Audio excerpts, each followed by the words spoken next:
کلا انہا تذکرہ، یہ لفظ بہت اہم ہے، تذکرہ، ذکرہ، تذکیر، فذکر بالقرآن، کیا معنی ہے اس کے؟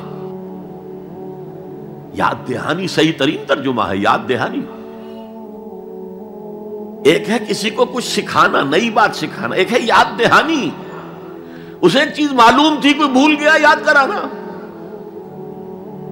جیسے آپ کے کسی دوست نے آپ کو بہت قیمتی قلم دیا تھا، آپ نے اسے بہت سنبھال کر اپنے ٹرنک میں رکھ دیا، اب سال ہا سال ہو گئے، نہ دوست سے ملاقات، نہ وہ یاد، اچانک آپ نے کسی روز ٹرنک کھولا اور وہ قلم آ گیا، تو آپ کو دوست یاد آ جائے گا کہ نہیں؟ اسی لیے قرآن آفاق و انفس کے لیے آیات کہتا ہے، ہم اپنی آیات دکھائیں گے تمہیں، نشانی جس کو دیکھ کر تم ہمیں پہچانو گے۔ اور تذکرہ کا مطلب کیا ہے؟ پوٹینشلی ایمان ہر انسان کے دل میں موجود ہے، یہ جو روح جو ہمارے قلب کی مسکن مکین ہے، اس میں اللہ کی معرفت بھی ہے، اللہ کی محبت بھی ہے۔ البتہ ذہول کے پردے پڑ گئے ہیں، بھول اور نسیان طاری ہو گیا ہے، ہم دنیا ہی کے اندر گم ہو کر رہ گئے ہیں، ہماری ساری دلچسپیاں دنیا سے ہیں، لہذا ہماری توجہ ہی نہیں ہے۔ ورنہ ہر انسان کے دل میں یہ جو یہاں ہندوستان میں کہتے ہیں آتما اور پرماتما، آتما اور پرماتما کا تو تعلق بہت گہرا ہے، ابتدا میں بنا دی گئی تھی ارواح، جب ہم سب کے سب تمام انسان آدم سے لے کر اور تا قیامت جو انسان آئے گا دنیا میں، ان سب کی ارواح پیدا کر دی گئی، اور پوچھا گیا الستو بربکم قالوا بلا، یاد ہے؟ لہذا یہ تذکرہ ہے، یہ یاد دہانی ہے، تمہارے اندر موجود ہے، اللہ کی معرفت بھی موجود ہے، اللہ کی محبت بھی موجود ہے، لیکن کلا بل ران علی قلوبہم ما کانوا یعملون، ان کے دلوں پر زنگ آ گیا ہے اب ان کے اعمال کی وجہ سے، شیشہ جو ہے وہ زنگ آلود ہو گیا۔ حضور نے فرمایا ان هذه القلوب لتصدع كما يصدع الحديد اذا اصابه الماء، ان دلوں پر بھی زنگ آ جاتا ہے جیسے کہ لوہے کے اوپر پانی پڑتا رہے تو اس کو زنگ آ جاتا ہے۔ پوچھا گیا فما جلاؤھا یا رسول اللہ، اے اللہ کے رسول ہماری تلواروں کو زنگ لگتا ہے، ہم پالش کرتے ہیں، سیکل کرتے ہیں، وہ پھر چمک اٹھتے ہیں، تو دل پر اگر زنگ آ جائے تو اس کا علاج کیا ہے؟ دو چیزیں فرمائی، کثرت و ذکر الموت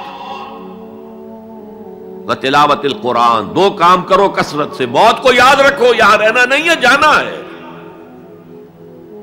یہ ہمارا گھر نہیں ہے، یہ ہماری منزل نہیں ہے،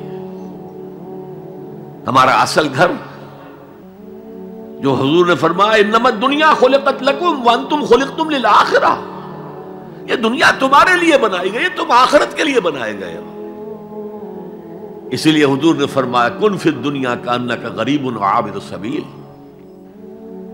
دنیا میں ایسے رہو جیسے راہ چلتے مسافر ہو یا اجنبی ہو۔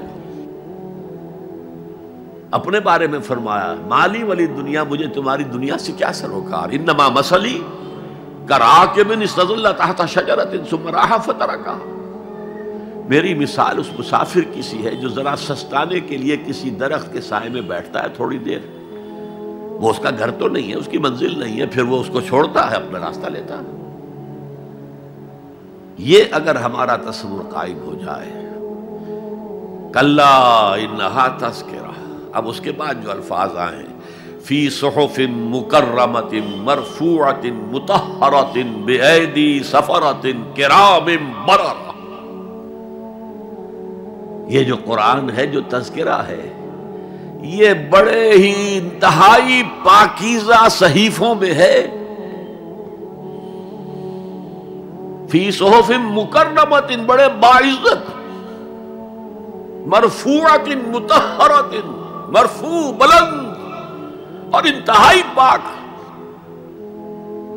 بے ایدی سفرۃ، یہ کن کے ہاتھوں میں ہے؟ لکھنے والے وہ فرشتے، بے ایدی سفرۃ کرام بررہ، جو نہایت باعزت ہے، بہت وفادار ہیں اللہ کے۔ یعنی اصل قرآن کہاں ہے؟ لوح محفوظ میں ہے، اصل قرآن کہاں ہے؟ ابھی اگلی جو پڑھیں گے ہم، کتاب مکنون، چھپی ہوئی کتاب کے اندر ہے۔ اصل قرآن کہاں ہے؟ وَإِنَّهَا لَفِي أُمِّ الْكِتَابِ لَدَيْنَا لَعَلِيٌّ عَظِيمٌ، یہ تو اس ام الکتاب میں جو ہمارے پاس ہے، بہت بلند ہے اور بہت عظمت والا ہے۔